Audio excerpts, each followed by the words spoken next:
Hello, thank you for joining us for this webinar about Confronting Coronavirus, What's Next, presented by HSMAI.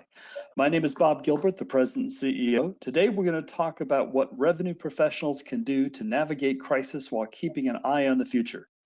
HSMAI is committed to helping our members navigate this rapidly changing landscape, and we've assembled the Global Resource Center at hsmai.org.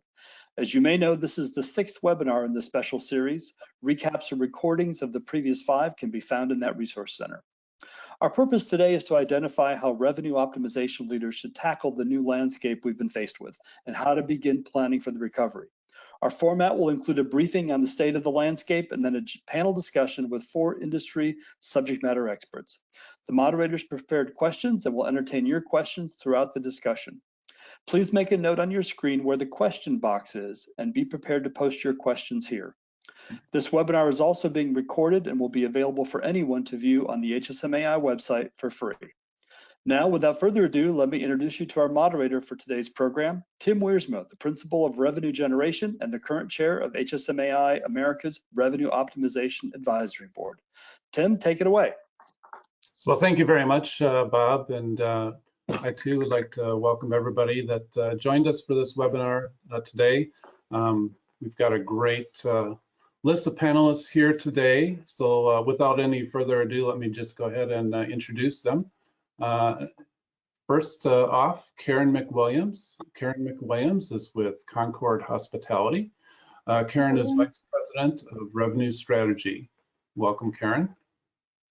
Second, Dave Roberts. A lot of you know Dave Roberts. Dave used to be with Marriott. He used to be SVP Revenue Strategy and Solutions with Marriott International, and now he is professor at Virginia Tech. I won't hold that against you, Dave, but thank you and welcome. And then finally, Nicole Young. Nicole is with Rosewood Hotel Group, and she is a Senior Corporate Director, Global Revenue Management, and also she's Vice Chair of HSMAI's Revenue Optimization Board, so I work very closely with Nicole. It's a pleasure to have all 3 of you on today, and thank you for taking some time out of your busy schedules to do so. We're going to break this discussion up into 2 different sections. First is talking about some of the current events that are going on. I'll tee it up with just a few slides, and then we'll get into the discussion with the panelists. And then the second half will be just keeping an eye on the future. What are the things that we need to be looking at, be thinking about? I know for a lot of you in the revenue circle, it's difficult to even think about past what we're going through right now, but we want to really kind of get a start to thinking about what we should be looking at in the future, how we should be planning for the future, and thinking about the recovery. So let's go ahead and just get started with a couple slides here. Just some stats real quick. The USTA shows spending on travel in the United States. That's in transportation, overnight accommodations, retail, attractions, and restaurants is projected to plunge by $355 billion in the year, or 31%. That's more than 6 times the impact of 9/11. And that was done a few weeks ago. It could possibly be even worse than that. STAR is projecting RevPAR to be down this year by 50%. And the projected 4.6 million travel-related jobs lost would by themselves nearly double the US unemployment rate. So we are in very unprecedented times here.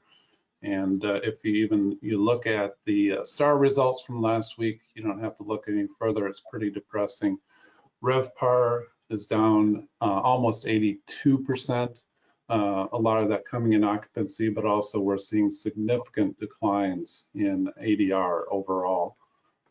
So we're in the midst of it. Obviously, the worst week was recorded the week of March 21, and since then it's only gotten worse. So now that we're all depressed about the results, this is a reality of what we're facing right now. I just wanted to open up the discussion with the panelists. So I'm going to start with you, Nicole. You're responsible for global revenue management at Rosewood. And I'm curious because a lot of your hotels are closed right now. So what's occupying most of your time? And how are you managing through this crisis as a revenue leader?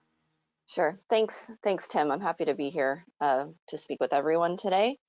And yes, that's true. In fact, our entire portfolio in Europe and the Americas and Caribbean is currently we've suspended operations for the time being.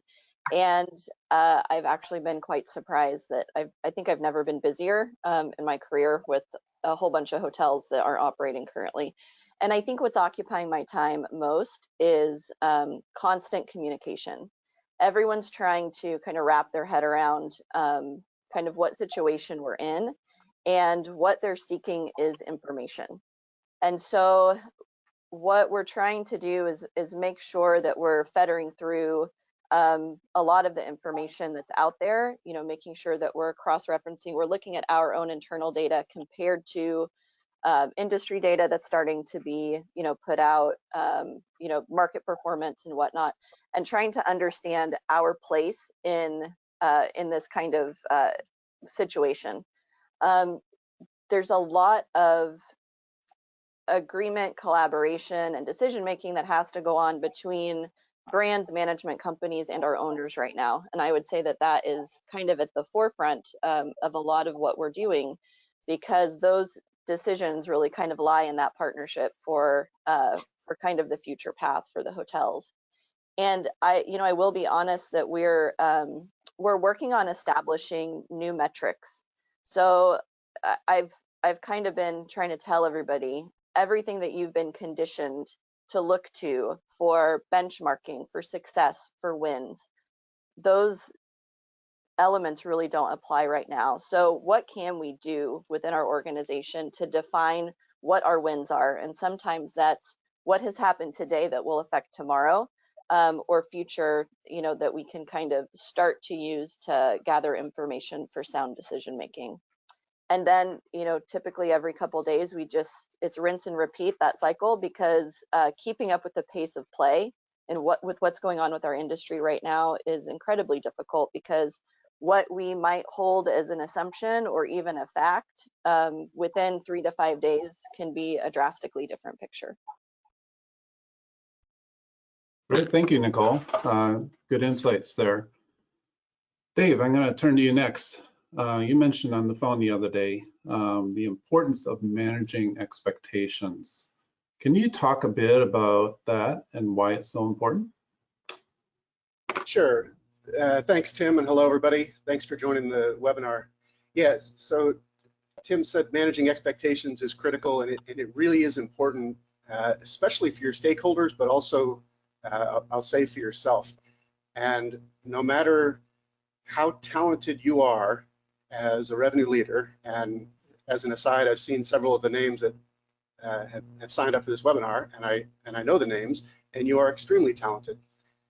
No matter how talented you are, it's highly, highly unlikely that you'll be able to mitigate a very significant portion of this disruption. And it's important to get your head around that, and it's really important to communicate that to your stakeholders. What you don't want is a general manager or an area director or someone in the corporate office to say, you know what, the industry is going to take this 50% hit, but we're going to turn on all these engines and we're only going to take a 15% hit because we have mitigation efforts. I'll say on a rare exception basis that can work, but for the most part, you're highly, highly unlikely to be able to mitigate most of this demand disruption. And I think the earlier you communicate that to your various stakeholders, the better. One other thought in terms of mitigation type efforts and managing expectations is that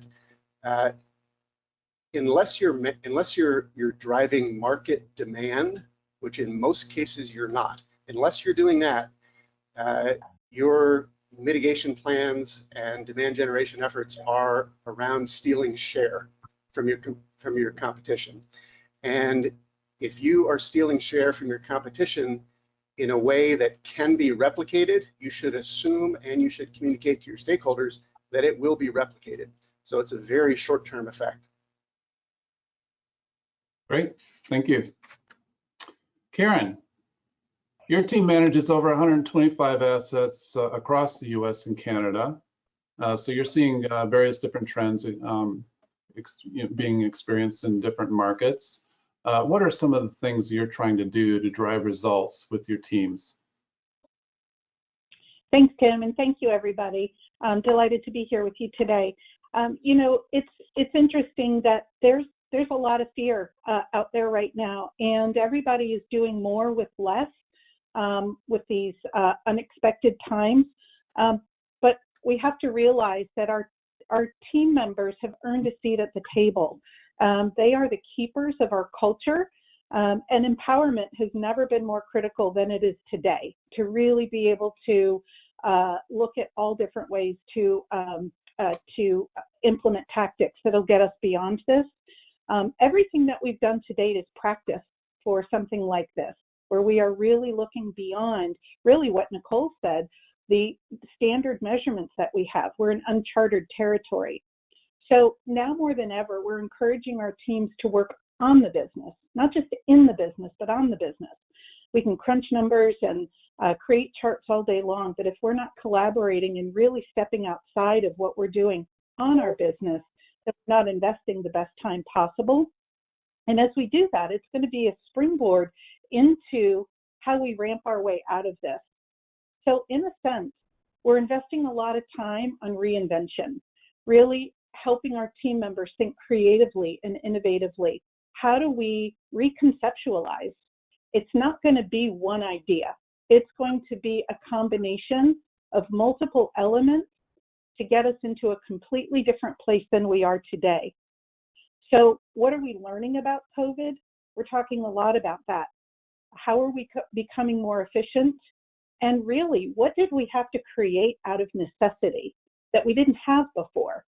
What kind of tools did we have to create, and what are we learning from them? Those are the types of things that we are carrying ourselves through COVID so that we can get out on the other side with something different.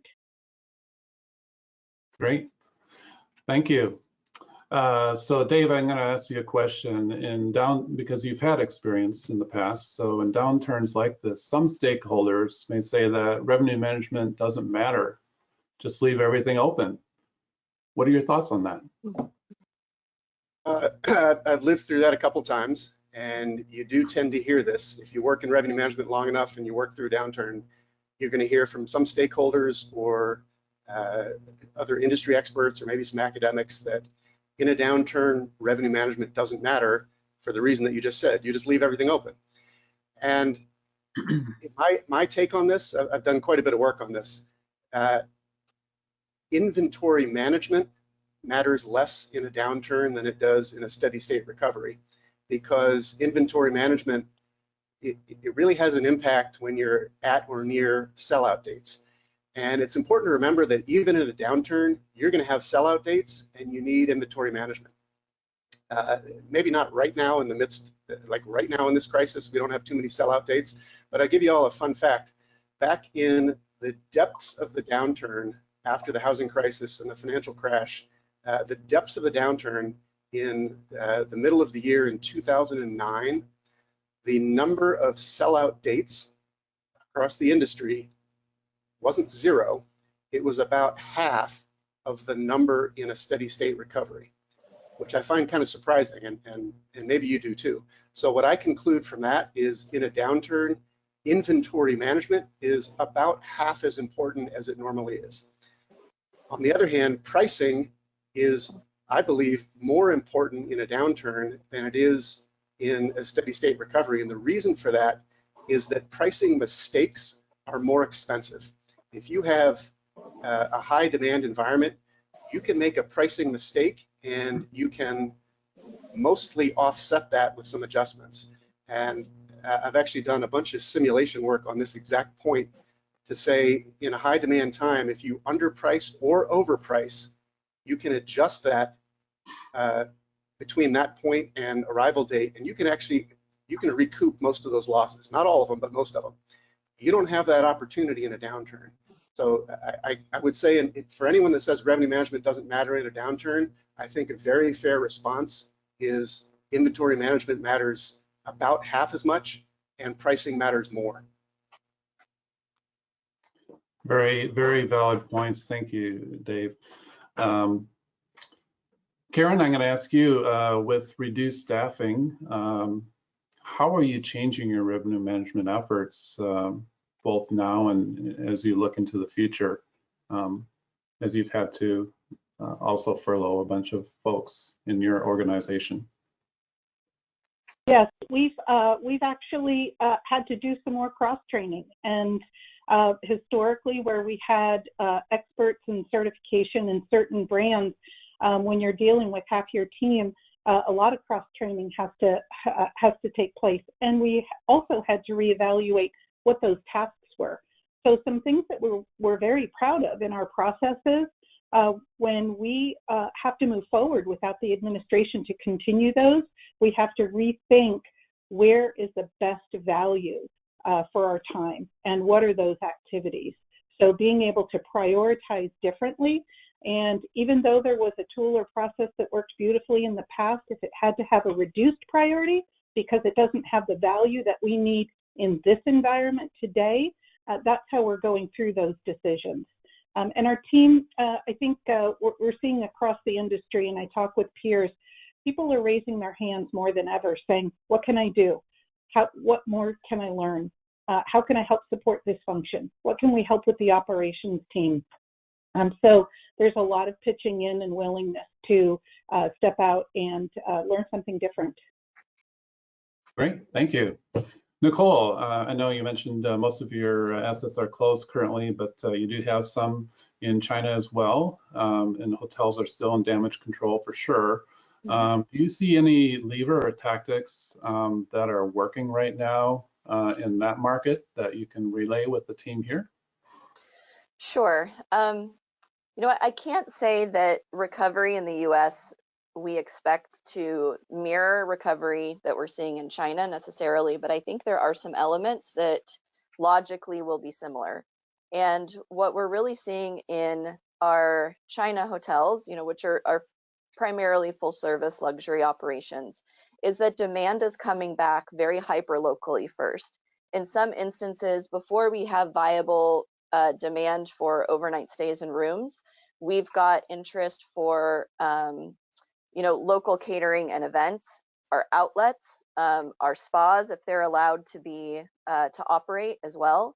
And so that really has kind of informed what we're spending our time on and how we're starting to step into recovery planning for, you know, for the US hotels and also for Europe.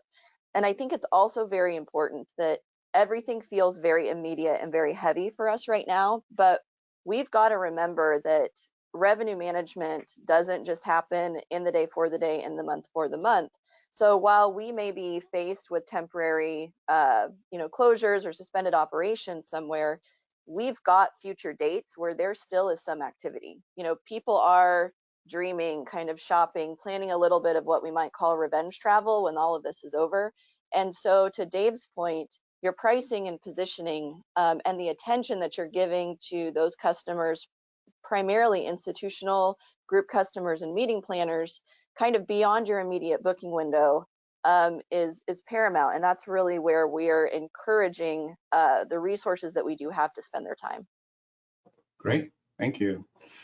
Hey, Bob, just wanted to open it up to see if there's any questions that came in from the audience, maybe one or two questions before we move on to the next section. Sure.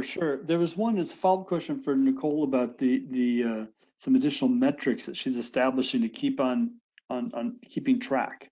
Anything additional you want to add to Nicole to about what you're seeing or listening to, looking for? Sure. I mean, what we're really looking for, we've kind of abandoned any type of pace comparison.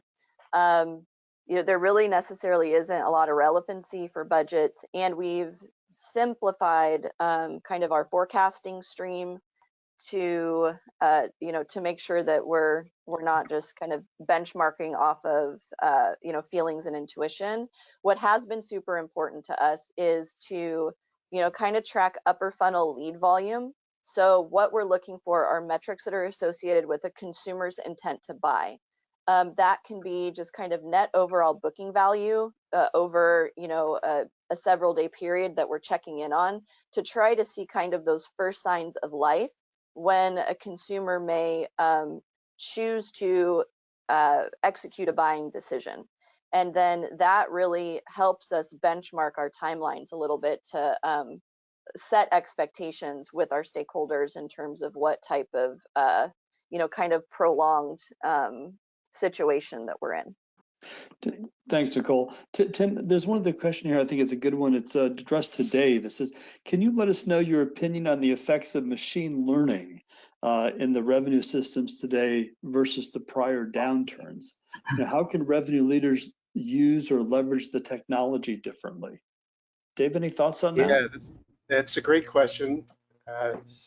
Some revenue management systems have machine learning in place today. I know for certain Marriott does, and others are working on it, and some have it implemented right now. One interesting dynamic, though, is we've never had automated price modeling in place in any broad scale during a downturn.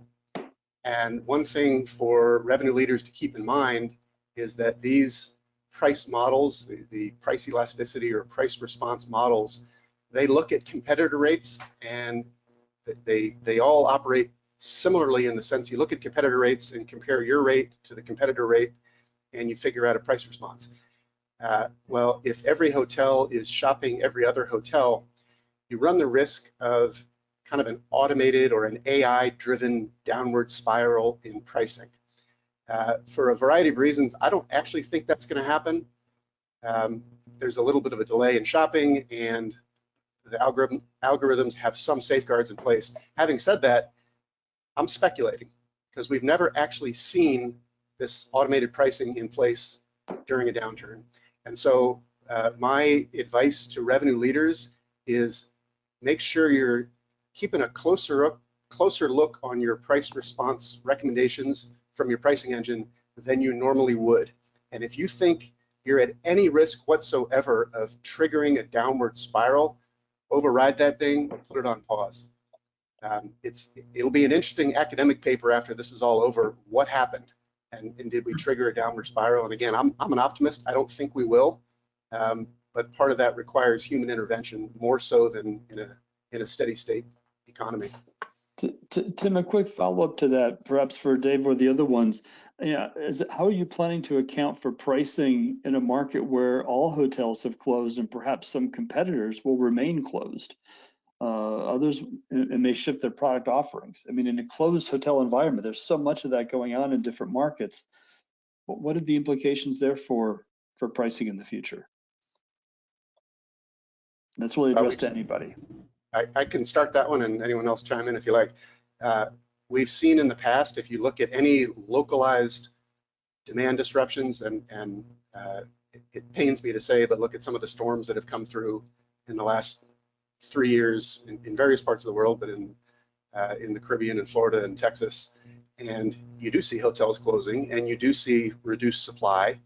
I will say a word of caution is be very careful about local laws about price gouging, and also just about your reputation over the next several years. If you use that as a pricing opportunity, you may face some serious PR consequences. It is something to keep in mind, but just I urge you strongly to both the legal aspect and the PR aspect. Just be really careful if you use that. Great.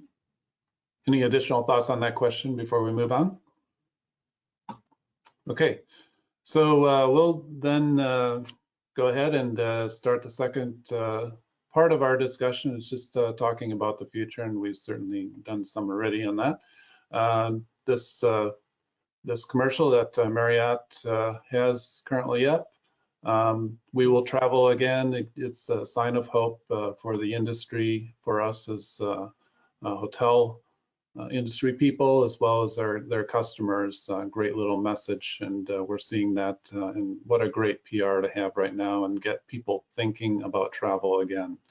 So we don't have a lot of data to look at yet, but we can take a look at China, and we're starting to see some gradual growth in overall occupancy.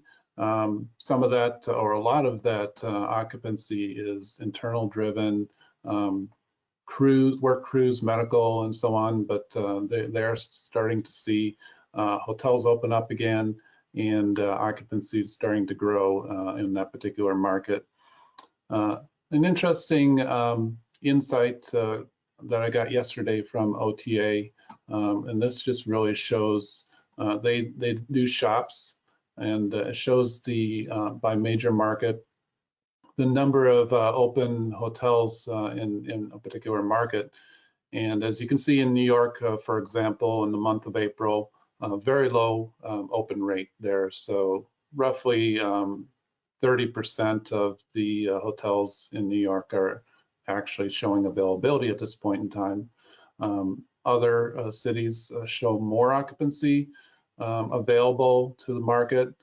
Interestingly enough, you see an uptick starting on May 1st, and then almost back to full inventory, or at least 90% inventory, starting on June 1st.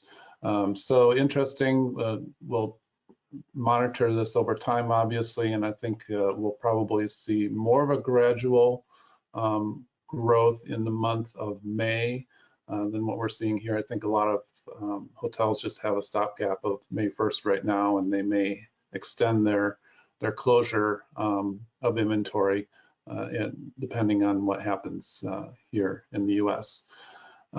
This slide is a little bit hard to see, but this is the average ADR that they displayed this year versus last year. So you can kind of see in the short term, there's pretty significant discounting happening. In the longer term, we're starting to see the discounting, but it's not as significant yet. So in the short term, obviously there's a lot of discounting happening here. We'll be talking about just avoiding broad-based discounting. This is just a graph of another industry that did a study on discounting, and there was no conclusion at all that discounting created additional demand for that particular product.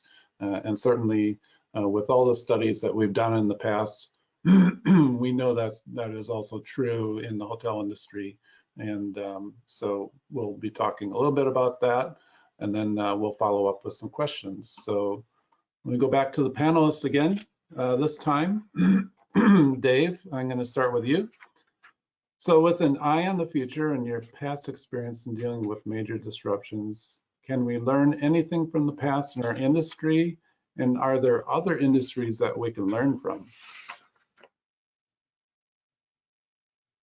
I think, there are definitely themes from past disruptions that we can learn from. I'll share one of my favorite quotes. It says, "History doesn't necessarily repeat itself, but it rhymes." And that's often attributed to Mark Twain. So there are learnings from the past, a couple of themes that we can bring to the present. One of them, one theme is that anytime there's a demand disruption, there will be enormous pressure on each of us to show that you are doing something, that you're not just sitting passively and taking it. Show that you're doing something. And that pressure will come from your bosses, certainly, your stakeholders, your colleagues, and it'll even come from you, yourself, like I need to do something. And you're going to have a to-do list of activities, and you should put things on that list that are good ideas. And I'm going to pause there for dramatic effect. That sounds quite obvious. Put things on your to-do list that are good ideas. The reason I say that is don't put things on your to-do list because your to-do list looks too short. And that's incredibly common. It's a very common mistake. I've made that mistake myself.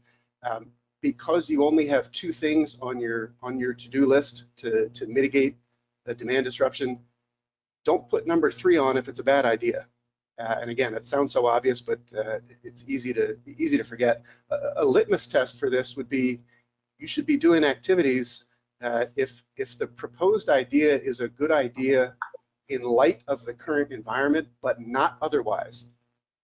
That's a litmus test. Those are ideas you should pursue, and those are going to be very small in number. So I'd keep that in mind. I will say one other theme from past disruptions is focus on your forecast. And I love quotations, so I'll share another one. One of my favorites is, all knowledge is about the past, and all decisions are about the future. And it's another one that sounds so obvious until you stop and think about it. But I say focus on your forecast, and again, that's an obvious one, but it's easy to ignore and it's often ignored. And I think in volatile demand times, it's important to pay more attention to your forecast than you otherwise would. And I would say that a forecast, in this case, is not just a point in time forecast. Especially now, I would think in terms of scenarios and probabilities. So you won't have a demand forecast for 2 weeks from Wednesday or for next month.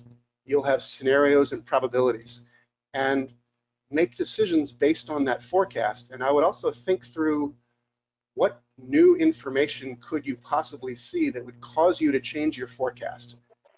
And it's also fairly common to change your forecast based on emotion in volatile times. And we're emotional creatures. Humans are very emotional, and we like to think we're logical, but we're not. And in times like this, I think it's incumbent of all of us in revenue management, revenue optimization, to make sure that we're bringing that kind of a logic forward and really focus on the forecast and make decisions on that, and make sure that that process is clearly communicated to all of your stakeholders. So just to follow those on are 2 themes from the past. Is there anything that we can learn from other industries? Airline, car Actually, rent? yeah. I have a fun example that I like to use. In the last downturn in 2009, obviously in a downturn, travel gets hit hard, but any business that involves discretionary spending gets hit hard. And another industry that gets hit hard is the automotive industry. And so in a downturn, people aren't buying cars. And Hyundai handled this brilliantly in the last downturn. You all can look this up if you want. Hyundai said, well, people aren't buying our cars because in a downturn, people are afraid of losing their jobs. And so it's not just people that don't have jobs that aren't buying cars. It's people that do have jobs that are afraid of losing them that aren't buying cars. And so Hyundai figured this out, and they said, let's put out a guarantee. And they said to the consumers, if you buy one of our cars and then you lose your job, I'll buy it back from you. And it was brilliant. It was brilliant because they addressed the uncertainty component, which was not really a price sensitivity component. So they didn't go after it with broad-based discounts. They went after it addressing the specific concern of consumer confidence. And I just love how they handled it. They diagnosed the problem and they addressed that particular issue. And I think for our business, a rough analogy, if we talk about consumer confidence in booking, would be things like, you know what, waive your booking fees or shorten your cancellation window, or sorry, waive your cancellation fees or shorten the window, or have policies that if the guest's nearby event cancels, we'll go ahead and waive it, and reduce uncertainty in that way before you go to broad-based discounting.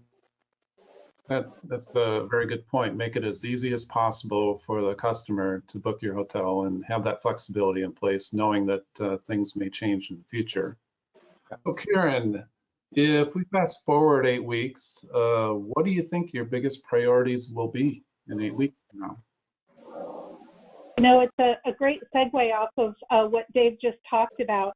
I believe that especially starting now, we've got to be asking a lot of questions, because the needs that our consumers are going to have are going to be different in the post-COVID environment. Nicole gave some examples about what she's seeing in China in terms of maybe not necessarily rooms coming back first, but the events or opportunities for gatherings. So really reaching out and getting to understand how this has changed our clients' landscape. They are building post-COVID plans just like everyone else is. So what is it going to take in their industry to get back revenues that they've lost? How are they changing their plans based on what their 2020 objectives were? Well, everybody is rewriting those objectives because the board just had to be crossed out and there's a fresh whiteboard now.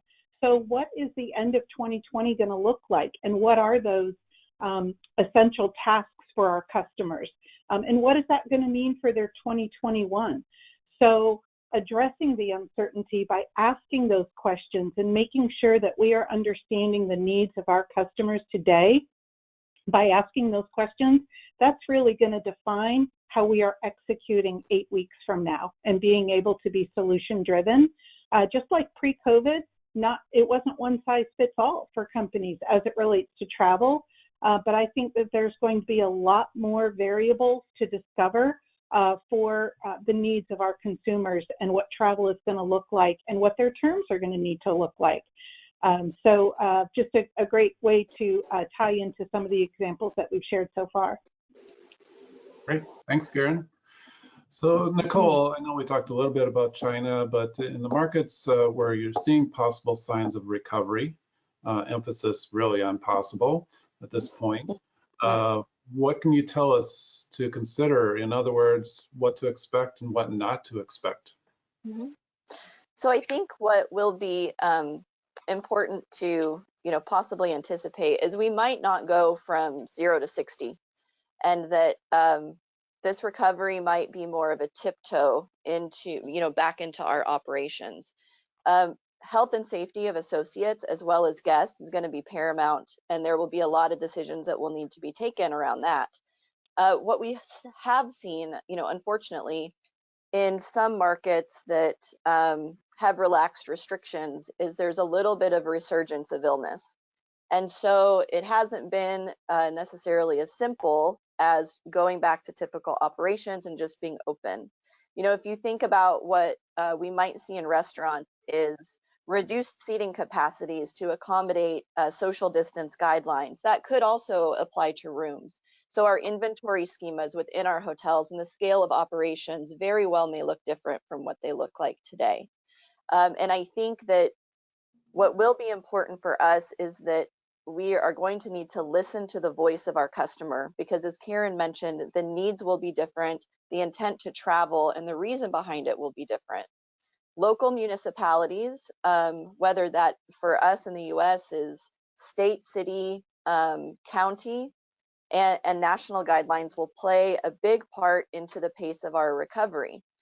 It's feasible that we could have quarantine guidelines that if you're traveling to or from a heavily affected area, that a 2 or 3 day business trip might require a 7 to 14 day quarantine when you return home. And there's going to have to be a lot of balance on the decision of travelers to say, is that going to be worth it right now, or will there be a little bit more of a delay before people kind of opt to kind of get back out there full steam? Great, thank you.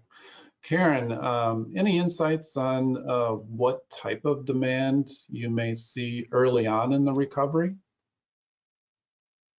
Well, I think especially here in the States, everybody's seeing a lot of government and medical, but biotech, supply chain, those types of things, with the expansions that people are doing in their business lines to try to provide solutions, those will all be areas of demand that we have to watch closely.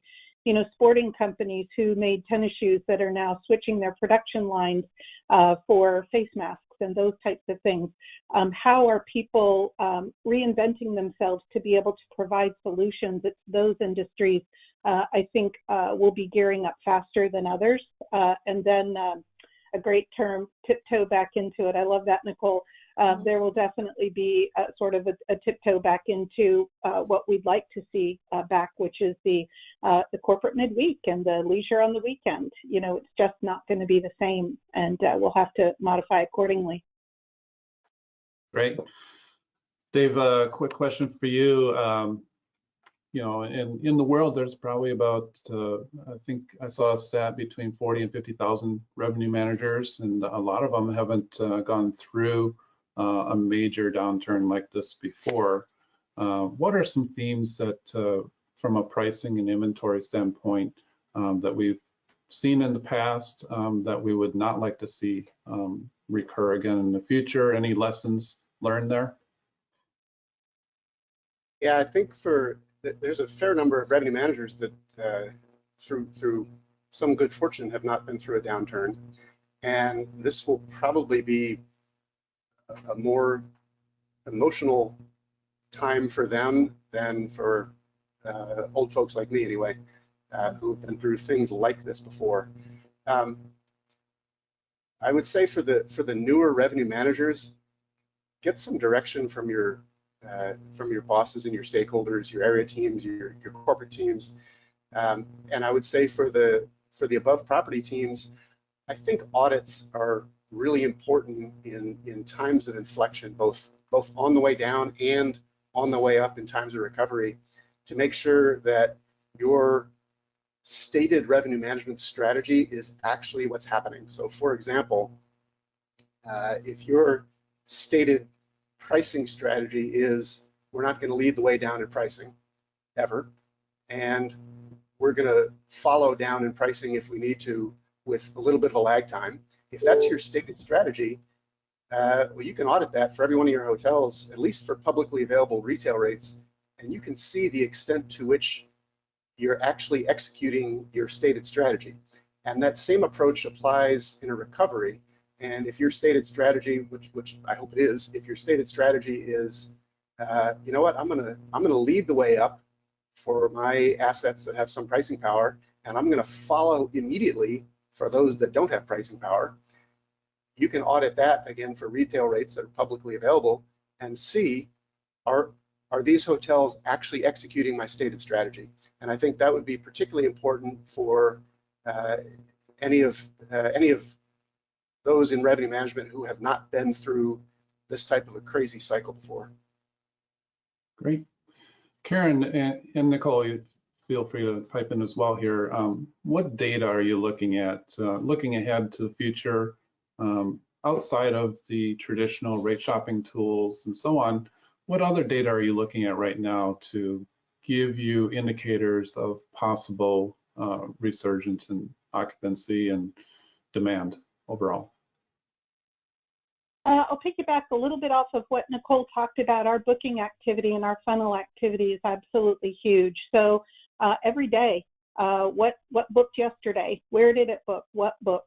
What was the what was the source? What was the channel? What was the area of origin? So really being able to understand that by market, by hotel, by brand, whether it was full service, extended stay, and really watching that sales funnel and understanding what's coming into the funnel and the inquiries that are being addressed, really understanding what the needs of those travelers are, and really watching that out. How far out is that extending? So those have been some of the things that we are just working hard on every day.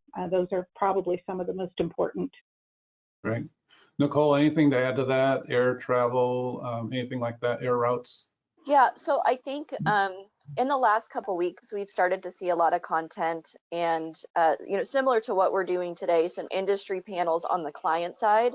So large institutional clients that are, responsible for procurement for managed business travel, large group, from some of those industries that we tend to rely on heavily, at least in the full service, chain scales for demand. They're starting to open up a little bit to talk about kind of what they anticipate being the underlying economic factors that once all the restriction to travel is lifted, that we may be faced with that will impact their tolerance for spending as well as how they're going to be looking at the health and safety of their team members as it relates to travel that is required or sponsored by their business or organization as well. So we're starting really to hear, kind of opinions really so far on what they think the future will look like, which we know we're very dependent. Great, thank you. Bob, I want to open it up to questions from the audience again. Do you have any out there? We've got a bunch of questions. Tim, I think that some of them are build on some of the themes that were talked about before as it relates to discounting, and it's a bit of a gray area. But one viewer is really looking for some advice on how do you manage or the communication with owners that are really pushing to drop rates just to drive the cash flow because of their sense of urgency for some liquidity. Any counsel on managing some of those tough owner conversations? I'll give a little bit of advice on that one, and that is to really kind of understand and have the communication to the owner that, like Dave mentioned, a share steal strategy when we're looking into a market that may only be running 10% occupancy could only possibly at its best, yield you a small, tiny bit of demand that really probably will not solve a larger liquidity problem for an owner. I think this is the time that we need to open up our data and share it freely with our owners to show them exactly what our traffic looks like, what our upper funnel looks like, so that they might be able to understand the profile of business that is at our doorstep to make pricing decisions on.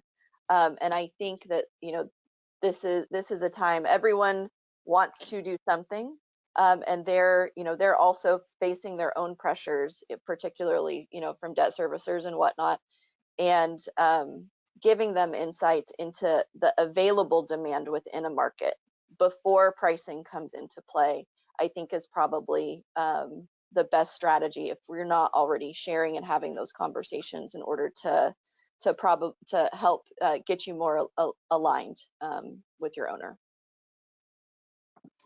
Yeah, if I could even just to that. I'm sorry, I'll just say it real quick and I'll let you go there, Dave. HSMAI has a webinar on, or did recently a webinar on pricing psychology. If you haven't seen it, I believe they have it posted on their site. Great insights from Star and what they've been able to look at from previous downturns and the lessons learned from that. Dave, what were you going to say?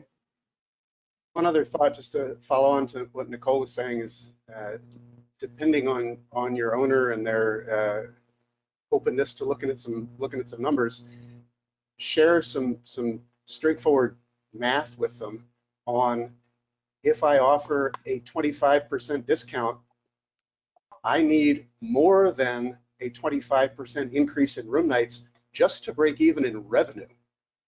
And then let's look at your cost per occupied room. A 25% discount, you might need a 40% increase in room nights just to break even on the profit line. And I'd have that discussion with your owners. And this is not to say never discount. It's to say make sure that you're planning for success. If you can do a 25% discount that generates 40% more room nights, absolutely go for it.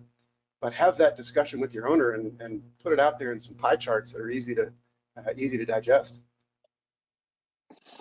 Another owner-related question, if I could jump in for anyone, they're looking for what do you think would be the top takeaway points for owners or general managers that a revenue manager is more relevant in these times than not having the position at all? I can address part of that. I think one of the things to really focus on, we touched earlier on that revenue strategy is not in the day for the day. And today, right now, everyone is managing graduation 2021.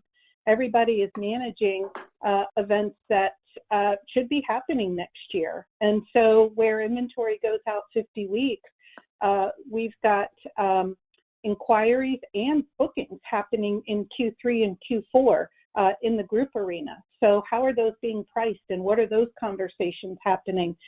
So if a hotel suspends operations and they're suspended, let's say through the end of June, there's still lots of requirements for that suspended hotel that a revenue strategist needs to take care of. Not to mention helping the system understand what's going on and why inventory is suspended. So we know that there's a lot of manual intervention with that. So I would look beyond today to talk about why that role is so important, and the collaboration between sales and marketing, property direct, and even our digital marketing teams. That's got to remain one voice and remain in lockstep with one another as you move through your strategies as you're getting on the other side. Anyone else want to weigh in on that advice for reminding owners and GMs? It was well stated, Karen. This next question also has to do with looking forward into the future. So it's a good segue to what Karen said. As this pandemic has entered into the global economy and recession, what do you think will happen to retail pricing in 2021 and even RFP negotiations? And I think the opposite of that also came up in a second question. It's like, do you see the demand the same in Q4 of 2020 or Q1 of 2021? Well, and anybody want to care to give some perspectives on what should be the longer term retail pricing strategies? I can give a little speculation on retail pricing. The way I view this is we're in kind of a two-phase downturn. One is the immediate health scare, where virtually nobody's traveling. When we come out of that, meaning when most of the health scare is sufficiently behind us that people will travel without enormous concern for their own health, then we're in an economic recession. And I think in the beginning phases of this, it's actually easier to hang on to your retail rate.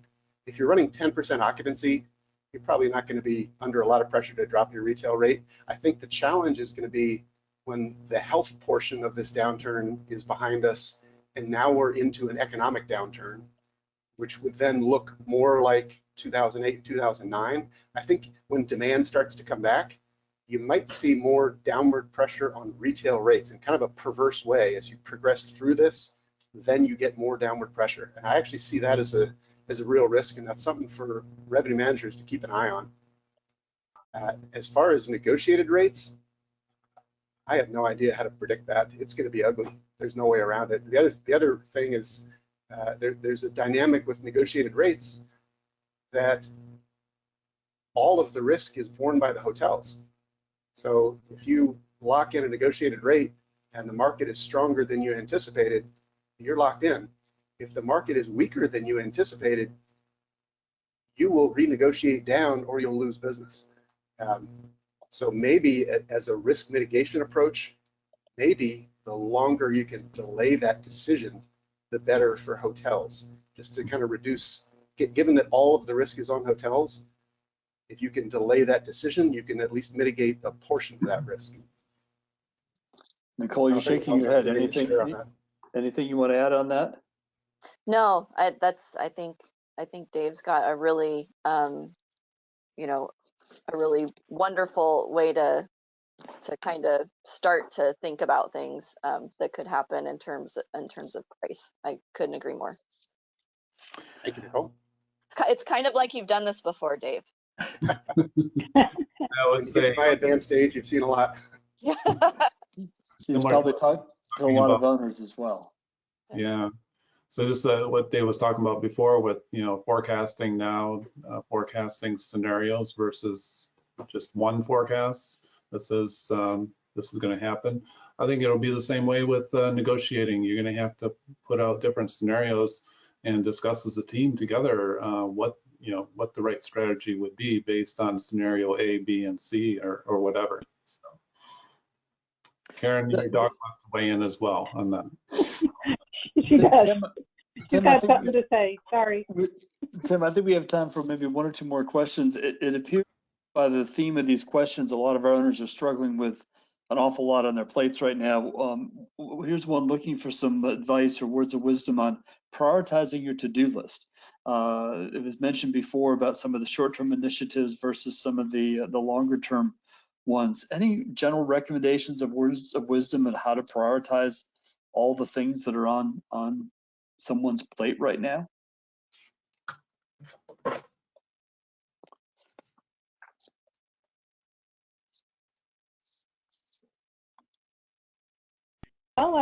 I'll share something that was shared with me once before. One of my leaders once said, when you do that to-do list, off to the right-hand side, note where you think the revenue upside is and what's the potential of revenue upside when you're looking at that to-do list. Where is the greatest chance for success when you're running through it? I think Dave had a lot of great advice earlier on what should not be on that to-do list and what some of those points of criteria are. But looking at it in that way, where's the biggest bang for the buck? Where are you going to get the biggest reward for the time that you've invested in that list? And perhaps it takes talking with others about it. Maybe it's not a decision you want to make in a silo. Have those decisions with your counterparts and be in lockstep with where the time is going to be invested. I think Karen makes great points. I would say also a theme would be, don't let anything fall off your plate. Take things off your plate proactively yourself. Don't get to a point where, oh yeah, I meant to do that. I ran out of time. Don't ever let that happen to you. Keep things on your to-do list and move them down in the priority list, but don't let things fall off. You choose to take them off. Like, I consciously decide I'm not going to pay any attention to this for the next 2 months, and that's fine. But don't let that catch you by surprise. Just as a tag on to what Karen was saying. Excellent, excellent. Tim, I think that covers a lot of the major themes. We're out of time. Do you have any closing comments before we wrap up, or a final question for everybody? No, I just will say that I want to thank the three of you again, Nicole, Karen, and Dave, for taking the time here today. Very good insights. This is obviously an ongoing conversation that we as an industry will be having, and there some really good points here today, especially for the revenue management group. Communication is key. Managing owner expectations, managing your boss's expectations, and kind of staying ahead of the curve in terms of what to expect in the future will go a long way. And please don't be afraid to reach out to HSMAI or myself or any one of these folks here if you have any questions or comments you'd like to add. So Bob, I'll turn it to you for any final comments you have. Great, thank you. Well, and that's all the time that we have for today. I want to extend my thank you to you, Tim, Dave, Karen, and Nicole, for sharing your insights with us. And thanks to our live viewers for joining us and for the provoking questions that you added. We'll be sending all registered attendees a link to this recorded version of the program. It'll also be available tomorrow on HSMAI's website for free for anybody to view on demand. Thank you again for joining us today, and stay well, and our best wishes for a successful recovery. Thank you. Bye.